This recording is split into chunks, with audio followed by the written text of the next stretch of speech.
Et je vous propose de démarrer pour qu'effectivement, on puisse garder notre timing et puis arriver au cœur du sujet, parce que finalement, on est là toutes pour ça, c'est de trouver la baguette magique que va nous donner Jenny sur l'équilibre de vie personnelle, professionnelle. Je souris bien sûr parce que, bien sûr, il n'y a pas de baguette magique. Mais Jenny va effectivement nous donner à réfléchir et puis des outils effectivement pour réussir cet équilibre.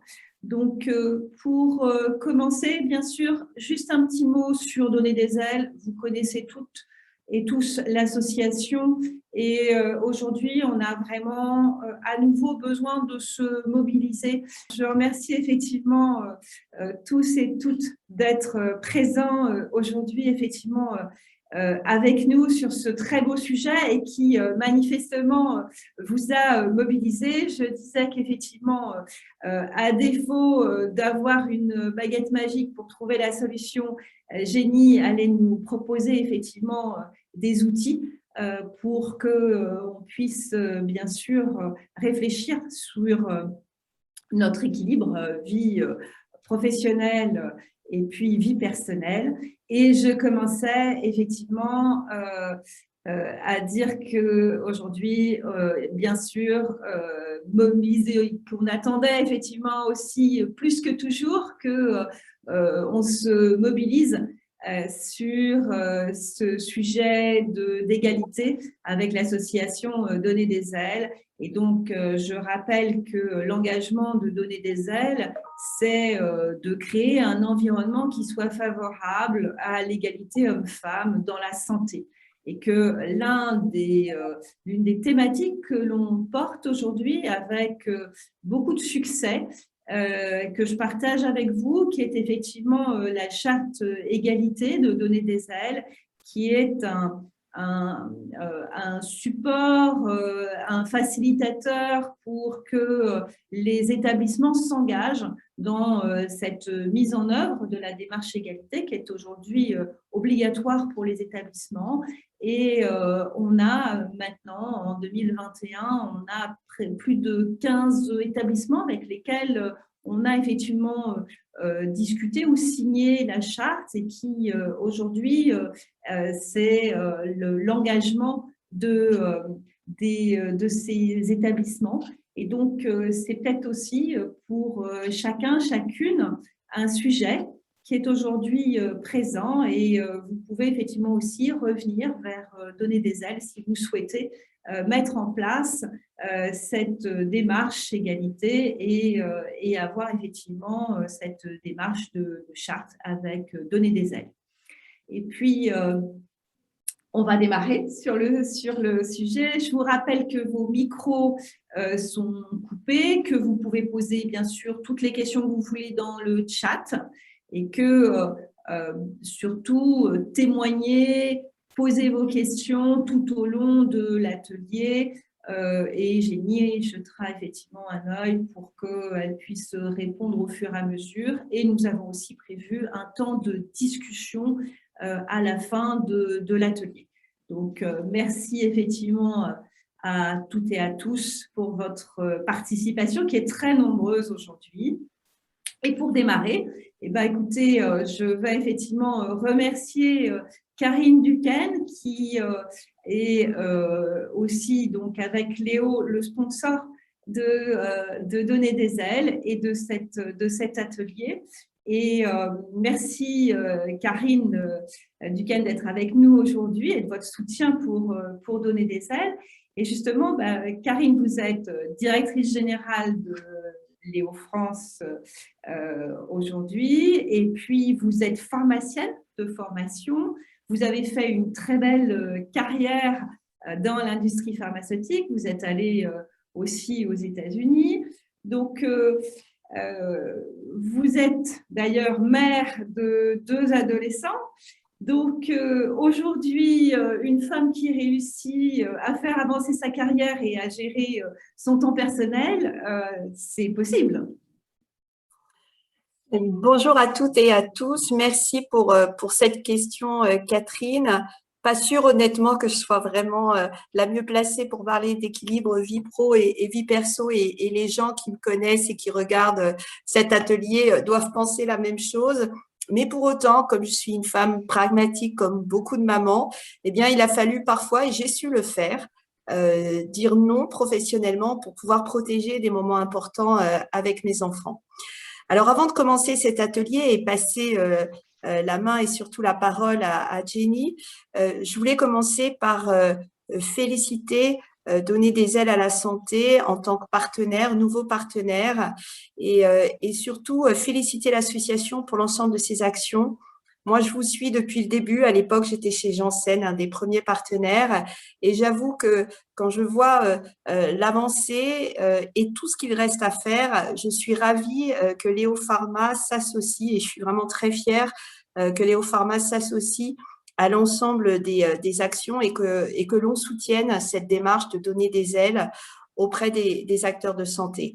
Je suis ravie parce que Léo Pharma a toujours eu à cœur de protéger cet équilibre vie pro et vie perso. Ça fait partie de l'ADN de l'entreprise et nous essayons d'agir nous aussi au sein de l'entreprise pour faciliter cet équilibre qui est jamais simple, surtout qu'on a beaucoup de collaboratrices et du coup on fait des petites choses mais on le fait dans la durée, on les répète souvent avec quelques exemples, surtout à l'ère du télétravail où on l'a bien vu, hein, la frontière entre la vie personnelle et la vie professionnelle a été très secouée. Eh bien, on essaye d'accompagner nos collaborateurs et nos collaboratrices à s'adapter à cette situation. Déjà, on a un accord de télétravail qui permet à chacun et à chacune de choisir à sa convenance de 2 jours de télétravail dans sa semaine pour pouvoir gérer ses problématiques personnelles et son rythme de travail. On rappelle aussi beaucoup de bonnes pratiques puisqu'on l'a vu, hein, quand le bureau rentre à la maison, rentre dans la maison et devient la maison, le risque c'est de se faire envahir. Donc on a rappelé sans cesse les bonnes pratiques de déconnexion. On a aussi mis en place des ateliers pratico-pratiques, des initiatives pour que chacun et chacune puisse prendre soin de soi. Donc, ce sont des initiatives de sport, pardon, ou des initiatives autour du bien-être avec des séances de yoga. Donc, plein de petites choses, mais qui ont eu leur effet et qui nous permettent d'accompagner notamment nos collaboratrices dans cette option. Et puis, bien sûr, comme on le sait, l'égalité homme-femme, elle est clé, elle est vraiment d'importance au sein de nos organisations. On a aussi beaucoup travaillé à définir les rôles et les responsabilités de chacun pour aider chacun et chacune à équilibrer vie pro, vie perso en ayant une meilleure conscience de ses priorités. Alors ça, c'est pour une entreprise comme la nôtre, dans l'industrie, une entreprise privée. Mais je sais, si je regarde nos partenaires à l'hôpital, que les rythmes à l'hôpital sont extrêmement chargés. Il y a parfois des gardes, il y a surtout, je pense, des journées à rallonge et surtout en ce moment quand on voit la pandémie qui repart.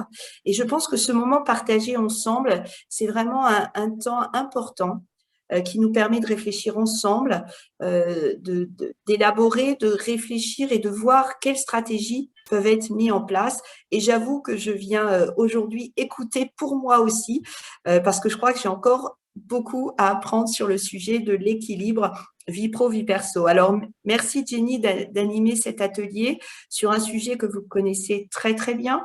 Vous êtes, Catherine le rappelait, vous-même mère de 2 enfants comme moi et vous avez eu une carrière dans un grand groupe international. Et puis, un jour, vous avez décidé de mettre, j'allais dire, toutes vos connaissances, votre expérience de cette dualité de la vie personnelle et de la vie professionnelle au service des femmes pour leur permettre de vraiment, j'allais dire, assumer leurs ambitions professionnelles, mais sans jamais renoncer à leur bien-être personnel.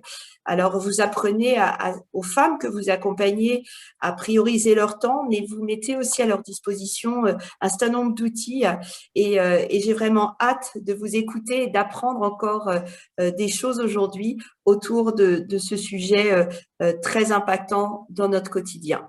Je vous laisse la parole. Merci. Merci Karine, merci et bonjour, bonjour à toutes et à tous. Je suis ravie d'être là et je me réjouis de pouvoir partager aujourd'hui sur ce sujet qu'effectivement j'aime beaucoup, qui me passionne à la fois dans l'accompagnement et en même temps pour ma propre vie. Alors, je voudrais commencer par vous remercier et vous demander de vous remercier vous-même, de prendre 1 heure de votre temps, et je sais que cette heure, elle est précieuse, pour justement avoir la capacité peut-être de créer plus de temps dans le futur. C'est-à-dire que là, vous êtes en train d'investir en vous et d'investir dans le temps. Je pense que c'est important de le noter parce que parfois, on a l'impression qu'il faudrait faire pour avoir plus de temps. Mais parfois, il faut savoir s'arrêter, se poser et réfléchir pour créer des pratiques différentes. Donc, c'est ce qu'on va faire aujourd'hui. N'hésitez pas pendant toute cette intervention à poser vos questions sur le chat, à aussi participer. Moi, je vais vous poser des questions, n'hésitez pas à y répondre. Et d'ailleurs, ma première question, qui est une pure curiosité, mais qui peut aussi m'aider à vous accompagner pendant cette heure, c'est de savoir quel est votre métier. Voilà, donc si vous pouvez répondre sur le chat, ce sera avec plaisir. Et je vous propose qu'on démarre. Et pour démarrer, je voudrais vous dire que nous allons travailler sur une chose en particulier qui est tout ce que vous pouvez changer, impacter. C'est-à-dire que vous êtes dans un environnement où vous ne contrôlez pas tout, d'accord? Vous ne contrôlez pas la situation, par exemple, vous ne contrôlez pas la pandémie, c'est un exemple probant, vous ne contrôlez pas toutes les décisions qui sont prises peut-être dans votre structure, vous ne contrôlez pas la météo qu'il fait aujourd'hui, vous ne contrôlez pas les autres. En revanche, la chose que vous contrôlez, en tout cas que vous pouvez travailler à mieux contrôler, c'est tout ce que vous pensez, tout ce que vous ressentez, vos actions et donc votre équilibre. C'est-à-dire qu'aujourd'hui, on va se concentrer sur ce qui est en votre pouvoir et c'est ça qui est finalement le plus important et qui nous occupe aujourd'hui. J'ai bien conscience, et je vous le dis en préalable, que vous avez peut-être des réalités différentes selon la profession que vous avez et l'établissement dans lequel vous travaillez. Mais simplement ici, vous allez surtout vous concentrer sur vous-même. Alors, juste, je veux m'assurer que vous me voyez bien à l'écran parce que moi, je vois un écran noir et que c'est quand même beaucoup plus agréable que vous voyez la personne qui parle. On vous voit en plein écran. Il y a aucun Ok, c'est parfait. Merci. Juste pour que votre expérience soit optimale. Très bien. Alors, bon, on est confronté à un problème qui ne s'arrête pas d'ailleurs au domaine de la santé, mais qui est un véritable problème dans le domaine de la santé aussi et surtout parce que vous êtes dans un domaine où vous gérez des urgences, beaucoup d'urgences, parfois beaucoup plus que dans d'autres métiers. Vous êtes aussi parfois confronté à des pénuries de ressources et vous êtes aussi parfois confronté à de grandes tensions. La pandémie en est un exemple. Et tout ça, ça fait partie en fait de votre environnement et ça n'a pas un impact neutre sur la façon dont vous gérez votre temps. D'accord? Donc, vous avez ça en tête, moi aussi je l'ai, et je voudrais que vous employiez un filtre de tout ce que je vais vous dire. Vous allez vous demander, OK, qu'est-ce que je peux changer pour moi, malgré l'environnement dans lequel je suis? Alors, la première chose, c'est d'où vient notre problème de ce rapport au temps et de cette difficulté à créer, à trouver notre équilibre vie pro, vie perso. Le premier problème, c'est le rapport au temps, c'est-à-dire que on perçoit le temps pas vraiment comme il est en réalité. Il y a 3 temporalités différentes qui existent. Il y a la temporalité physique, c'est-à-dire le temps que ça prend de faire quelque chose. Donc, si vous avez un patient en consultation et que vous savez qu'une consultation dure 30 minutes pour ce patient, bah, vous savez que ça va vous prendre 30 minutes. Ça, c'est un exemple. C'est le temps physique. Mais on a aussi le temps mental, c'est-à-dire tout le temps que vous passez à penser à des choses pendant que vous êtes en train de faire autre chose. Donc, si on s'en réfère à l'équilibre vie pro, vie perso, ça peut ressembler à je suis en consultation, mais je pense à ce truc que j'ai oublié, par exemple, pour mon enfant. J'ai oublié de lui mettre le goûter dans le cartable ou que sais-je. Tout ce temps mental, ou alors penser à un autre patient parce que tout de suite vous avez une idée ou vous pensez à quelque chose. Bref, tout ce temps mental, il charge d'autant plus votre temps. Et ensuite, il y a un troisième temps, c'est le temps invisible, c'est-à-dire le temps que vous passez à faire des choses sans vous en rendre compte. Donc, le temps invisible, c'est par exemple le temps qu'on peut passer sur son téléphone, sur les réseaux sociaux. Un temps, en fait, dans lequel on n'est pas investi à ce qu'on fait, on n'est pas dans le moment présent, mais on se perd parce que c'est un réconfort. D'accord ? Et en fait, ces 3 temps se cumulent et créent notre gestion du temps et notre gestion d'équilibre vie pro, vie perso. Sauf que nous, on se dit, en fait, il n'y a que le temps physique. Et en réalité, toute la charge que vous pouvez potentiellement ressentir, c'est le temps physique, le temps mental et le temps invisible.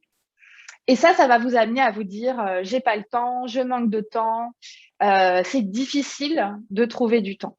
Et évidemment, quand on additionne ces 3 temps-là, ça devient très difficile. Le deuxième problème dans l'équilibre de vie pro, vie perso, c'est que en tant que femme, on a été socialisé et vous avez été socialisé en tant que femme. Ça a donné 2 choses, surtout si vous êtes dans les postes que je vois aujourd'hui. Ça vous a appris à être une très, très, très, très bonne élève, c'est-à-dire à être perfectionniste et à vouloir que tout ce que vous faites soit parfait, ou en tout cas vise à la perfection. Sauf que vous savez comme moi que la perfection n'existe pas. Et donc, pour que tout soit parfait, parce que vous avez l'impression que c'est ce qu'on attend de vous, ce que la société attend de vous, et aussi ce que vous attendez de vous-même, parfois de façon totalement inconsciente, eh bien, vous allez travailler et rajouter, en fait, vous allez mettre les bouchées doubles pour arriver à un résultat qui, dans le temps imparti, n'est pas nécessairement doublement meilleur, mais qui vise la perfection. L'autre chose, c'est que dans votre socialisation en tant que femme, eh bien, vous avez appris à donner du temps aux autres avant vous-même. Et en plus, vous êtes dans un métier de soins, donc c'est d'autant plus vrai. Mais donc, vous avez le poids professionnel et vous avez aussi le poids domestique, c'est-à-dire que même si c'est peut-être pas le cas dans votre vie aujourd'hui, on attend quand même encore en général, malheureusement, des femmes qu'elles aient la charge domestique, qu'elles aient la charge des enfants, et que donc, que vous le fassiez ou pas, inconsciemment, vous portez quand même ça avec vous, et donc ça crée des habitudes dont vous n'avez peut-être pas conscience, qui rajoutent à votre gestion du temps et qui rendent encore plus difficile cet équilibre vie pro, vie perso.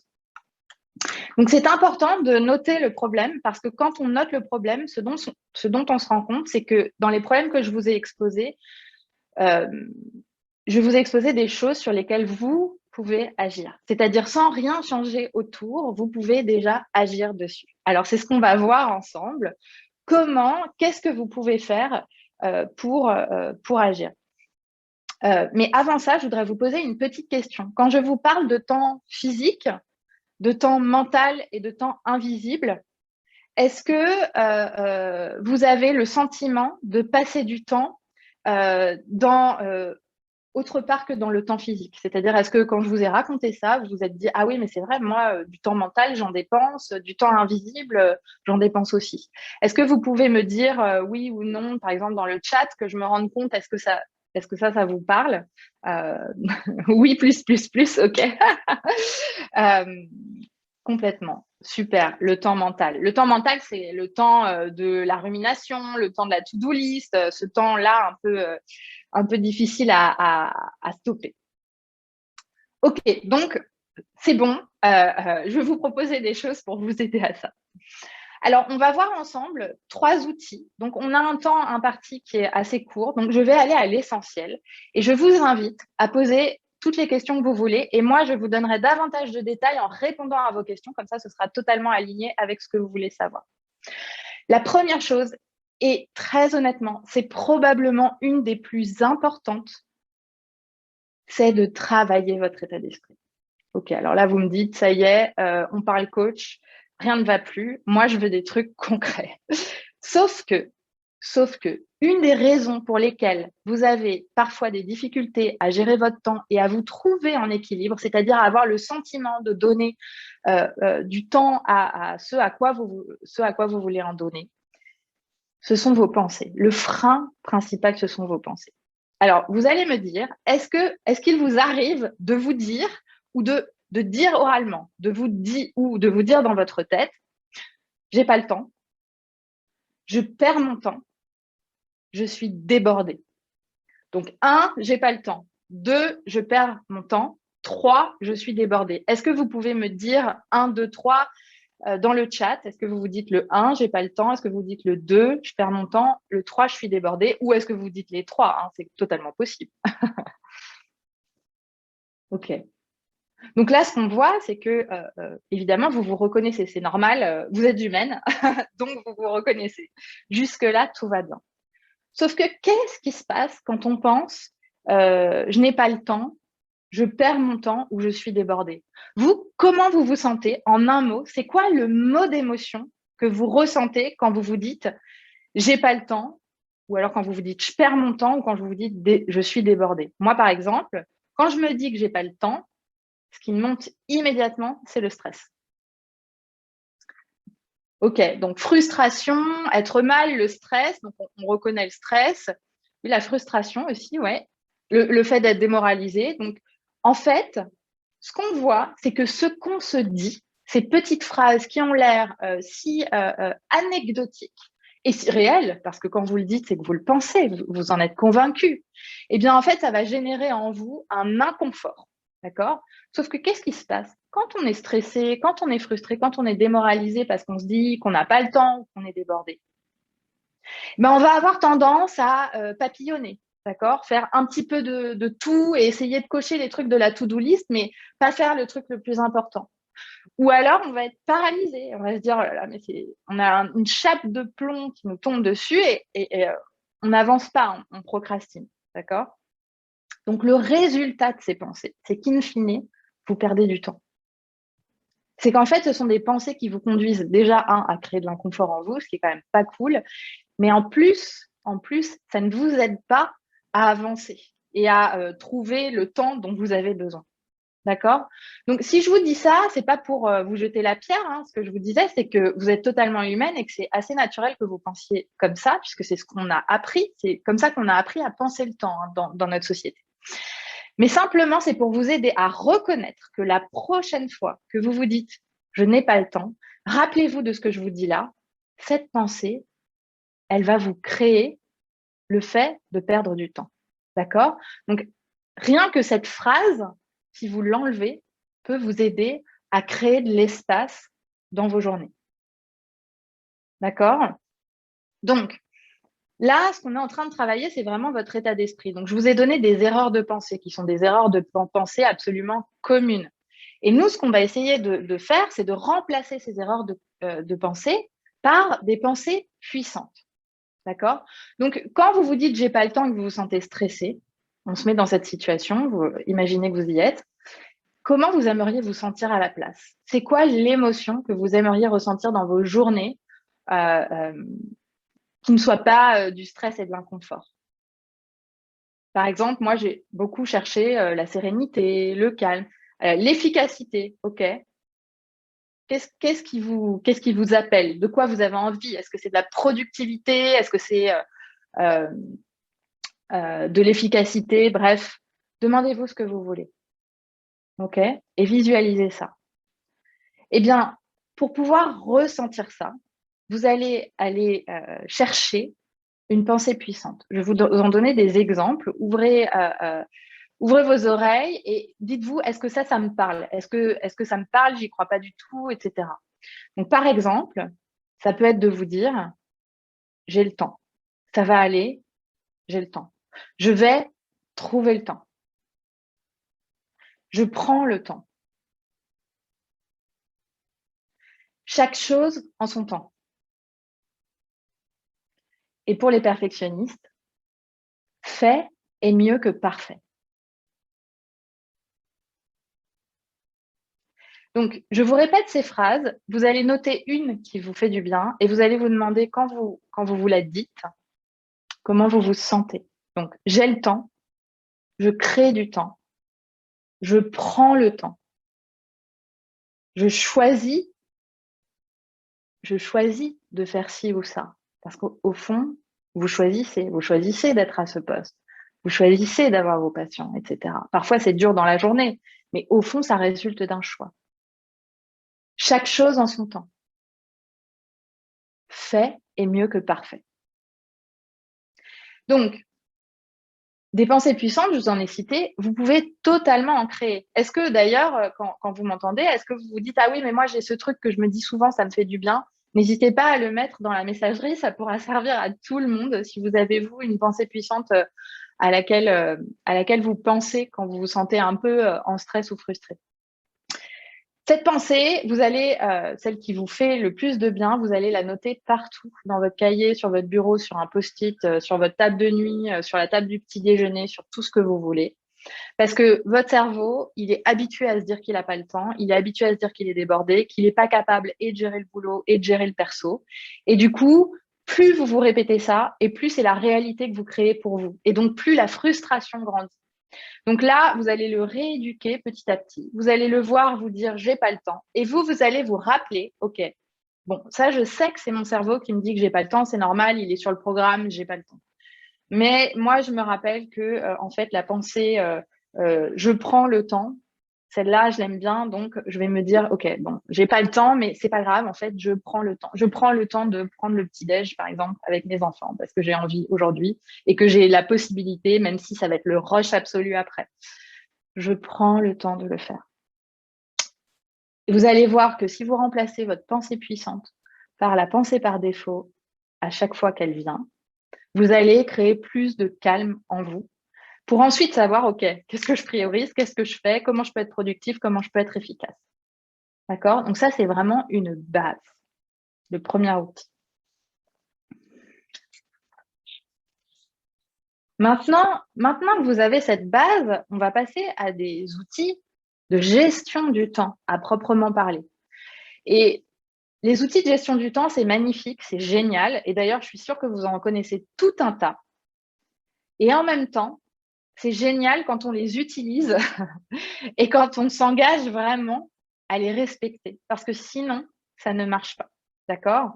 Donc, pour les respecter, votre pensée puissante va être très utile parce que c'est ça qui va vous motiver. Quand vous vous dites « j'ai pas le temps », vous n'avez pas le temps de planifier, vous n'avez pas le temps de prioriser parce que vous n'avez pas le temps. Si vous vous dites « je prends le temps », j'ai le temps, je choisis de, et bien là, vous créez cet espace où vous allez pouvoir utiliser des outils de planification. Vous voyez la différence? On est vraiment, c'est un détail, ça a l'air d'un détail, ça n'en est pas. C'est subtil. Alors, je sais que pour beaucoup d'entre vous, probablement pour, alors peut-être pas tous, mais en tout cas pour une grande partie d'entre vous, vous faites face à l'urgence. Il y a beaucoup d'urgence dans votre métier, d'accord?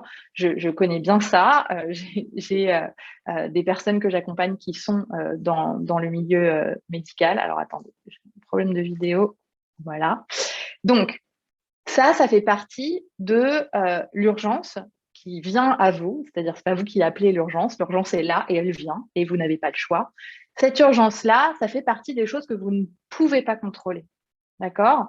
Donc là encore, on prend ça comme faisant partie de votre environnement et on s'intéresse à ce que vous pouvez contrôler.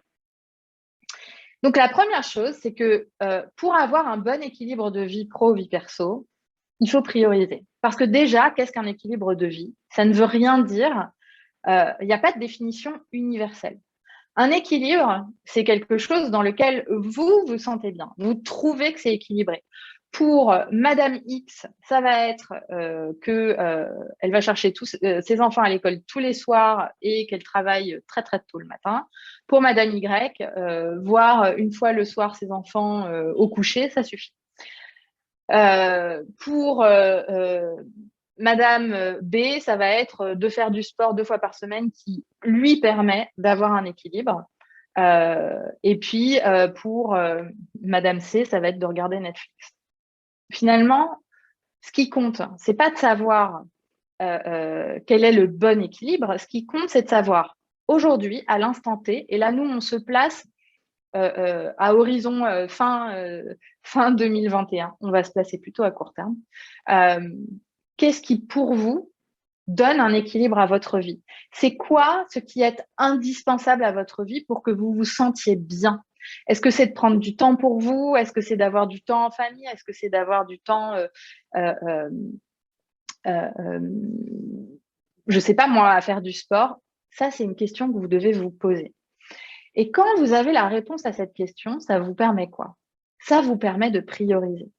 Donc ici, on ne va pas prioriser en se disant il y a le boulot d'un côté et le perso de l'autre. Parce qu'en réalité, vous êtes une personne entière et qui doit tout gérer dans la même vie, dans le même quotidien, dans les mêmes journées. Donc, c'est presque irréaliste de se dire qu'on peut tout cloisonner. C'est pas vrai, surtout quand on doit d'une minute à l'autre changer ses plans pro et perso. Donc, ça n'est pas vrai. Donc, pour prioriser, le plus simple, et ce que je vous invite à faire, c'est de vous dire, OK, bon, je vais définir, donc là, c'est ce que vous allez faire, donc préparez-vous et réfléchissez-y. Je vais définir mes priorités, mes 3 priorités d'aujourd'hui à la fin de l'année. Et dans ces priorités, je vais inclure le pro et le perso. C'est-à-dire que je vais dire qu'est-ce que je dois prioriser. Donc, j'imagine bien que dans votre boulot, vous avez plein de choses que vous devez faire et que vous aimeriez prioriser. Et dans votre vie personnelle également, des choses que vous aimeriez faire et que vous aimeriez prioriser. Sauf que prioriser, ça veut dire sélectionner. Ça veut dire qu'on va mettre en avant certaines choses et qu'on va enlever la priorité à d'autres. C'est pour ça qu'il n'y en a que 3. Donc là, spontanément, ce que je vous propose l'exercice que je vous propose de faire, si vous pouvez le partager dans le chat, c'est génial. Si vous voulez le garder pour vous, c'est OK. C'est de noter sur un papier quelles sont vos priorités. Priorité 1, la plus importante. Priorité 2, celle du milieu. Priorité 3, d'ici fin 2021. Et je vous explique après pourquoi on fait d'ici fin 2021. Donc, je vous donne un exemple. Je vais faire les miennes du coup. D'ici fin 2021, donc moi je suis coach, j'ai un programme de coaching que je suis en train de remanier. Donc par exemple, ça pourrait être d'ici fin 2021, ma priorité c'est de remanier ce programme. 2, ma priorité d'ici fin 2021, c'est de recruter le remplacement de congé maternité de ma collègue. Et 3, c'est d'aller chercher mes enfants 1 fois par semaine à l'école. Donc là, vous voyez que j'ai mixé 3 choses et que moi, j'ai décidé d'avoir 2 priorités professionnelles et une seule personnelle et que celle qui est personnelle, elle vient en dernier. C'est un choix purement personnel. Vous faites les choix que vous voulez, en fait. Et ça vous appartient. Mais du coup, j'ai pas parlé du fait que j'aimerais bien voir mon mari de temps en temps. J'ai pas parlé du fait que ce serait bien à la maison qu'on mange sainement et donc on prépare des repas. J'ai pas non plus parlé de tous les autres projets que j'ai en ce moment dans mon entreprise. Mais en fait, j'ai décidé d'en mettre 2 prioritaires. Qu'est-ce que ça veut dire prioritaire? Ça veut dire que c'est ce à quoi je vais majoritairement consacrer mon temps. C'est-à-dire que si je dois choisir entre une chose ou une autre, eh bien, une fois que mes priorités sont établies, je pourrais dire oui à ça et non à ça. Parce qu'en fait, ce sera très clair, je n'aurai pas besoin de me poser la question. Si tout ne rentre pas dans mon agenda, eh bien, ce qui saute, c'est ce qui n'est pas prioritaire. Et si mes priorités sont tellement énormes que même mes priorités ne rentrent pas entièrement dans mon agenda, ce qui saute, c'est la priorité 3 par rapport à la priorité 1. Donc, ici, il n'y a pas de bon ou de mauvais. On n'est pas dans un jugement de valeur, on n'est pas dans une morale. On est juste vous êtes une personne qui souhaite avoir un équilibre et la première chose à faire, c'est de décider quelles sont vos priorités. La bonne nouvelle, la bonne nouvelle, c'est que les priorités ne sont pas immuables. On n'est pas des êtres faits pour avoir les mêmes priorités toute notre vie, tout au long de l'année, etc. Il y a des moments où on va être dans une phase d'apprentissage. Par exemple, vous intégrez un nouvel établissement, peut-être que vous allez mettre la priorité à une prise de poste. Vous êtes pendant un moment. Et puis, une fois que vous serez bien ancré en place, peut-être que vous aurez envie de donner un peu plus la priorité à votre vie personnelle pour X ou Y raison. Et donc, si je vous donne à fin 2021, c'est pour vous montrer qu'en fait, on a 6 semaines encore, je crois, jusqu'à la fin 2021. En fait, même pour 6 semaines, ça vaut le coup de se dire, OK, là, j'ai 6 semaines devant moi, quelles sont mes priorités? C'est-à-dire, si je dois faire des choix dans les 6 semaines à venir, quels choix je vais faire et pourquoi je vais les faire? Pourquoi je trouve que ces priorités-là, elles sont bien pour moi? Parce que finalement, c'est votre choix. Alors, à toutes celles qui ont déjà écrit 5 ou 6 priorités, voire 10 priorités, c'est pas possible d'en avoir plus que 3, malheureusement. Parce qu'en réalité, sinon, c'est pas des priorités, sinon, c'est une to-do list. Et une to-do list, ça entretient le temps mental dont je vous parlais tout à l'heure et le temps invisible. D'accord? Ça nous rassure d'avoir une to-do list. On a l'impression que du coup, on va faire plein de choses, on va être efficace. En réalité, ça nous ralentit complètement. OK? Donc, est-ce que vous avez vos 3 priorités? Est-ce que vous pouvez me mettre dans le chat si vous les avez? Qu'on puisse passer au dernier outil. Vous pouvez me mettre un petit oui.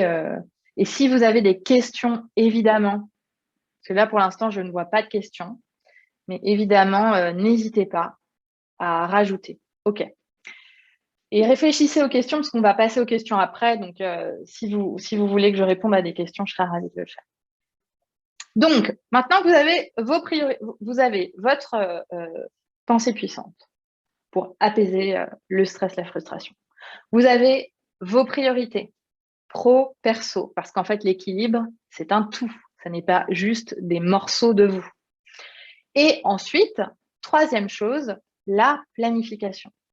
Alors oui, je suis navrée de vous l'apprendre pour celles qui se disent que c'est impossible ou qui n'aiment pas la planification, mais la planification est quand même un outil indispensable pour pouvoir avoir un minimum de contrôle dans son équilibre de vie. C'est-à-dire, ce que vous avez envie de prioriser, si vous ne planifiez pas, très probablement qu'à la fin des 6 semaines, vous allez vous dire « Ah mais mince, je n'ai pas du tout à consacrer de temps à cette priorité-là », alors que pourtant, je l'avais priorisé. Le planning, c'est vraiment ce qui va vous permettre d'exécuter vos priorités. D'accord? Donc, je vous conseille, là, je vais vous donner des techniques de planning. Je veux que vous preniez ça avec des pincettes dans le sens où… alors, attendez, j'ai un petit problème. Voilà. Dans le sens où… si vous êtes soumise à beaucoup d'urgences, donc ça veut dire que votre planning peut beaucoup changer, vous devez adapter ce que je vais vous dire et je vais vous expliquer comment vous allez pouvoir l'adapter. Okay? Donc là, je vous donne une méthode. Je vous donne une méthode qui est celle que j'utilise depuis 5 ans, celle que j'ai utilisée pour former plus de 200 leaders, parmi lesquels il y avait beaucoup de femmes médecins, et qui, selon mes clientes, permet de gagner 1 heure par jour. Alors moi, je le sais parce que je le vis au quotidien, mais je vous assure que c'est vrai. Donc, ce que je vous conseille, c'est de tester et de voir si ça marche pour vous. C'est aussi simple que ça. Donc, déjà, on va commencer par planifier à la semaine. C'est-à-dire qu'on n'a pas une to-do list courante qu'on utilise tous les jours et sur laquelle on rajoute des choses, mais vous allez planifier à la semaine. Donc, soit en début de semaine, soit en fin de semaine pour la semaine suivante. Au moment où vous planifiez, vous allez vous demander, OK, quels sont les objectifs de ma semaine? Et là encore, pas une liste à la Prévert de 10 000 objectifs, non. Peut-être que 1 ou 2 suffisent, d'accord? Mais quelque chose de réalisable, de réaliste pour une semaine. On n'a pas besoin d'avoir 20 sur 20. On n'est pas la warrior, la superwoman. On est humaine. Donc, qu'est-ce qui est réaliste et réalisable? Et qu'est-ce qui ferait qu'à la fin de la semaine, si je l'ai fait, je me dirais, tu l'as fait, c'est cool. Donc, Ça, c'est les questions à vous poser en amont. Alors, comment vous allez planifier? Première chose, vous allez mettre dans votre agenda, déjà évidemment votre planning de travail, hein, si vous l'avez déjà. Là, on ne peut pas savoir quelles sont les urgences qui vont tomber en avance, mais au moins on a le planning. Et donc, dans ce planning, vous allez au moins un créneau, vous allez vous réserver au moins un créneau rien que pour vous. C'est-à-dire en dehors du travail, hein, dans lequel vous allez faire ce que vous voulez, une sieste, lire un livre, faire du sport. Il n'y a pas de bonne ou de mauvaise chose, mais vous allez avoir un créneau pour vous. Et ensuite, vous allez aussi déterminer les moments qui sont travail et les moments qui ne sont pas du travail. D'accord? Donc, vous faites la frontière en sachant que si c'est soumis à changement, ça peut changer. Mais en tout cas, vous le décidez en amont. Ensuite, vous allez faire une to-do. C'est-à-dire que là, vous avez le droit de faire votre to-do list. Et la to-do list, elle comprend tous les trucs pro. Je dois traiter tel dossier, je dois faire tel truc, je suis sur telle recherche, mais là, je dois faire tel truc. Et les trucs perso. Donc, je dois inscrire mon fils à l'équitation. Là, il faut que je trouve une garde pour les vacances. Là, je suis en garde et puis il n'y a personne pour garder. Il faut que j'appelle papy, mamie. Bref, vous voyez le truc. Vous faites une to-do list exhaustive de tout ce qu'il y a dans votre cerveau. Vous déchargez votre cerveau. Vous mettez tout dessus. Et vous vous demandez, et qu'est-ce que j'ai d'autre? Et qu'est-ce que j'ai d'autre? Et vous écrivez, jusqu'à ne plus rien avoir. Okay? Donc, tout est sur le papier. Tout ce qui est de l'ordre du gros projet, par exemple, si vous avez des projets de recherche, c'est un gros projet. On ne peut pas mettre sur une to-do list, je dois faire mon projet de recherche. Là, il va falloir découper. OK, ça veut dire quoi si je dois travailler sur mon projet de recherche? C'est quoi la prochaine étape? À quelle phase j'en suis? Si je découpe en petits bouts, c'est quoi le prochain petit morceau? Donc, on est vraiment dans quelque chose de très réaliste et de très, pragmatique. D'accord? Ensuite, vous allez évaluer le temps nécessaire pour toutes ces choses que vous devez faire. Par exemple, quand je vous disais, je dois appeler papy et mamie pour garder les enfants tel jour, ça prend 15 minutes d'appeler papy et mamie. Donc, c'est 15 minutes. Je dois entamer une des phases de mon projet de recherche qui va me prendre une demi-journée. Une demi-journée, c'est 3h30 ou 4 heures, selon comment vous comptez. On va dire 4 heures. Donc, vous voyez, vous allez préciser. Et ensuite, une fois que c'est fait, vous allez planifier.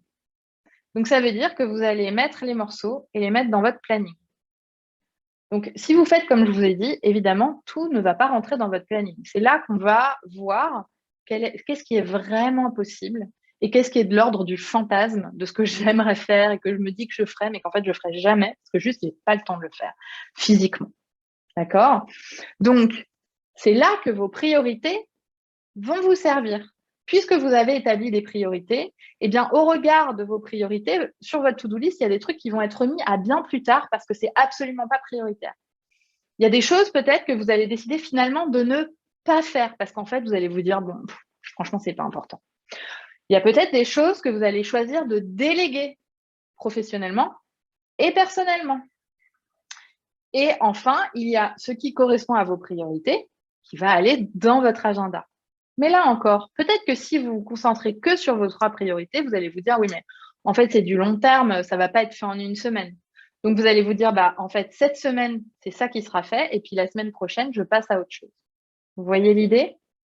Donc, finalement, vous allez avoir un agenda qui ressemble à du temps physique. De 9 à 10, je fais ça, de 10 à 12, je fais ça.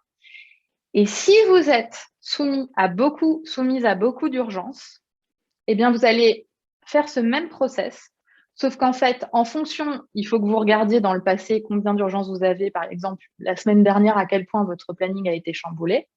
Eh bien, si 50% de votre planning est fichu en l'air, on va dire, eh bien, en fait, vous allez planifier que la moitié de votre temps. Et tout le reste, vous allez le laisser vide parce que vous savez qu'en fait, vous êtes dans un milieu où vous allez avoir des urgences. Donc, ce n'est pas la peine de vous dire que vous allez faire tout ça si en fait, vous savez que ça ne va pas être le cas.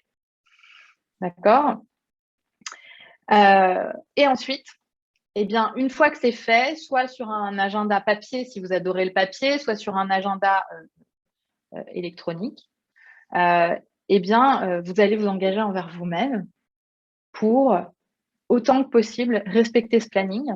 Et puis, quand vous aurez des choses qui vous tombent dessus et que vous estimerez que vous devez y répondre, c'est-à-dire que vous estimez que c'est important, par exemple, c'est une urgence, mais c'est important, ça fait partie des choses que vous devez faire, vous voulez faire, eh bien, vous allez retravailler votre planning en fonction. Le planning, il n'est pas là pour être un dictateur, il est là pour être un soutien de votre gestion du temps. Donc, si vous faites ça pendant 2 semaines, ce que je vous propose, c'est de vous exercer pendant 2 semaines. 2 semaines, ce n'est pas grand-chose. La planification, ça va vous prendre 1 heure la première fois, 1/2 heure la deuxième fois, et après, c'est une question de 10 minutes chaque semaine. C'est juste qu'au début, ça nous demande un peu de travail. Si vous faites ça pendant 2 semaines, je vous garantis que vous allez gagner du temps. Quand je vous dis gagner 1 heure par jour, c'est avec cet outil-là. Vous allez gagner du temps chaque jour parce que vous allez être beaucoup plus efficace, beaucoup plus concentré. Vous n'allez pas avoir vous dire, là, vous rentrez dans votre bureau puis vous dites, ah mais mince, qu'est-ce que je devais faire déjà? En fait, c'est déjà sur votre agenda. Donc, vous savez exactement ce que vous devez faire. Il n'y a pas de temps de latence. Et vous ressentirez aussi de la satisfaction d'avoir fait les choses. Donc, 2 semaines, qui a envie? Alors, je vais lire, Pauline, je vois que vous avez une question.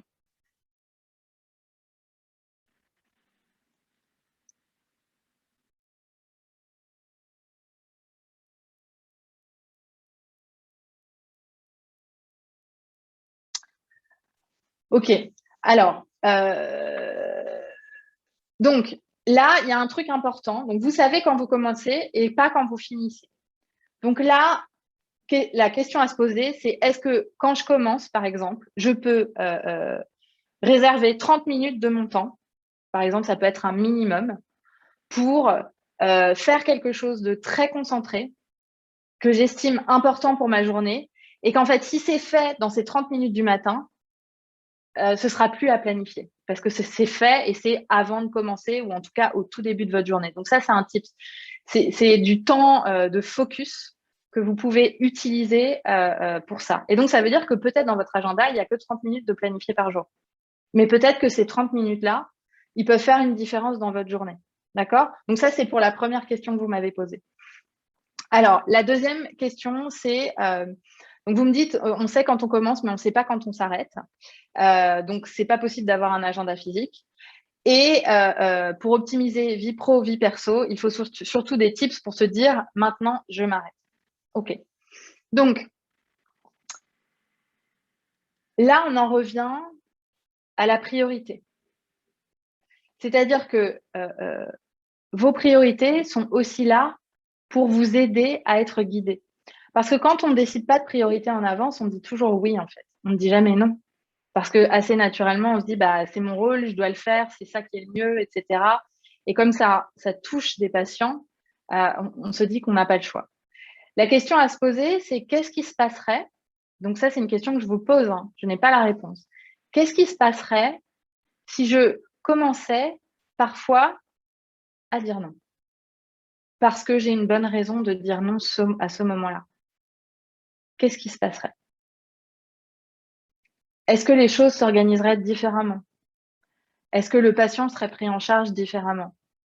Est-ce que moi, en fait, finalement, je verrais que en fait, c'est possible parfois de dire non et de vraiment le vivre.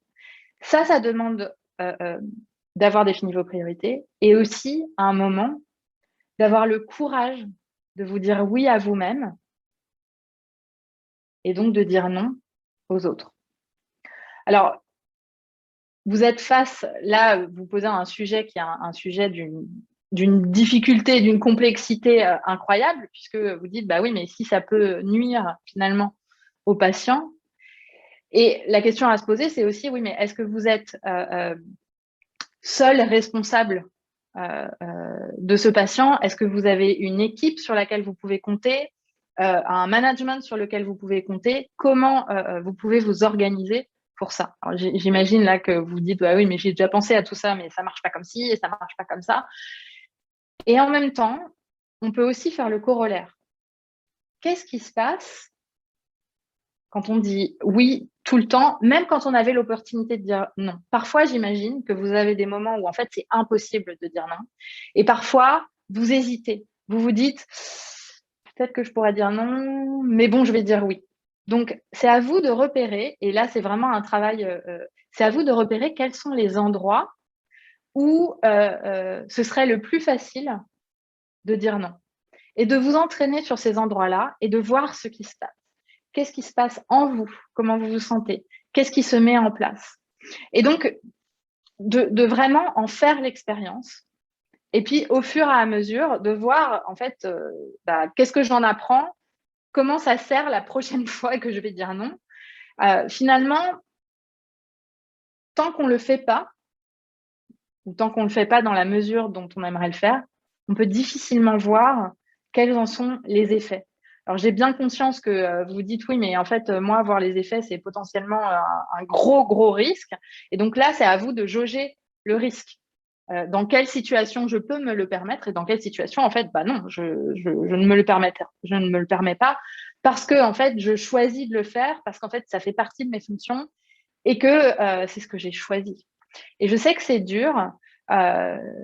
Et en même temps, je pense que c'est à votre service. Je vais vous proposer une pensée que vous allez adopter ou pas. Mais c'est à votre service, quand c'est dur, de repenser à vous dire, OK, pourquoi j'ai choisi de faire ce que je fais? Est-ce que je le choisis encore aujourd'hui? Est-ce que là, je le choisis? Et de vous rendre compte qu'en fait, ce choix, vous le faites et que quand vous vous dites que vous n'avez pas le choix, quelque part, c'est jamais à 100% vrai. Parce que, et c'est pas du tout ce que je vous souhaite, mais pour votre cerveau, c'est aussi important de le dire. En fait, vous avez le choix de ne pas le faire, en fait, d'arrêter, par exemple. Et donc, le fait de se dire, OK, je fais ce choix, mais c'est mon choix. Je le choisis parce que j'ai telle et telle raison qui font que je fais ce choix. Parfois, c'est aussi plus facile de gérer ce qui vient avec. Donc, c'est vraiment un entre-deux. Jauger quand c'est possible et foncer dans tous les trous possibles pour avoir du temps pour soi, pour avoir du temps pour sa famille. Ne jamais traîner au boulot quand vous avez la possibilité de vous barrer en courant. Et je caricature le trait, mais c'est vraiment ça. Et en même temps, quand vous êtes là, et il y a des moments où vous allez devoir être là, même quand vous aimeriez être ailleurs, ça arrive dans la vie, on est humain, on ne va pas se le cacher. Et de vous dire, OK, je l'ai choisi, je suis là parce que je l'ai choisi. Ça va vous aider, en fait. Même si parfois, vous vous dites, mais non, mais je ne l'ai pas choisi, mais en fait, ça va vous aider de le penser. Et pour dire non, je sais que ce n'est pas facile pour les femmes, surtout. On n'a pas été conditionné à dire non. Alors, encore moins dans vos métiers. Pour dire non, ça demande quoi? Ça demande le courage de le faire. Le courage de le faire une fois. C'est pour ça que je vous conseille de commencer sur des choses très faciles, dans des situations où vous n'avez pas l'impression de mettre en péril votre travail, dans des situations où vous n'avez pas l'impression de mettre en péril quelqu'un d'autre, d'utiliser en fait toutes les opportunités possibles de dire non. Et donc, par exemple, je vous suggère de vous demander, OK, qu'est-ce qu'il y a dans votre profession? Au sein de votre métier, au sein de votre quotidien, est-ce qu'il y a des choses que vous faites en fait, mais c'est pas si nécessaire, c'est pas si important. Peut-être que vous pourriez dire non. Demandez-vous s'il y a des choses comme ça.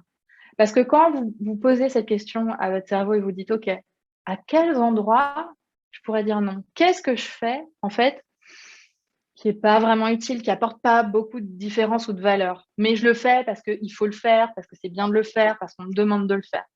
Est-ce que c'est pas à ces endroits que vous pourriez dire non parfois? Et donc, avoir ce temps-là pour votre vie personnelle ou pour toute autre chose que vous préférez, un autre projet professionnel, par exemple. Est-ce que vous avez d'autres questions ou des choses à ajouter à ce que je viens de dire? Est-ce que ça vous fait réagir? N'hésitez pas, c'est un sujet, je sais, de grand débat. Donc, sentez-vous libre de dire ce que vous pensez.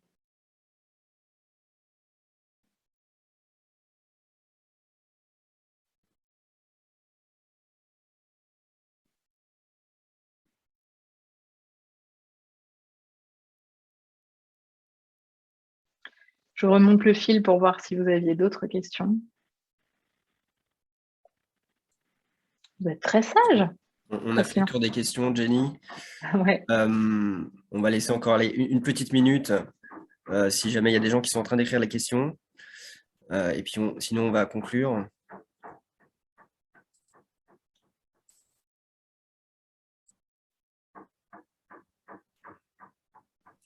Bon, très bien, je vous propose du coup de conclure si ça vous convient. Donc, merci à Jenny. Merci aussi, bien évidemment, à Karine Duquesne. Merci à toutes et à tous d'avoir participé à cet atelier.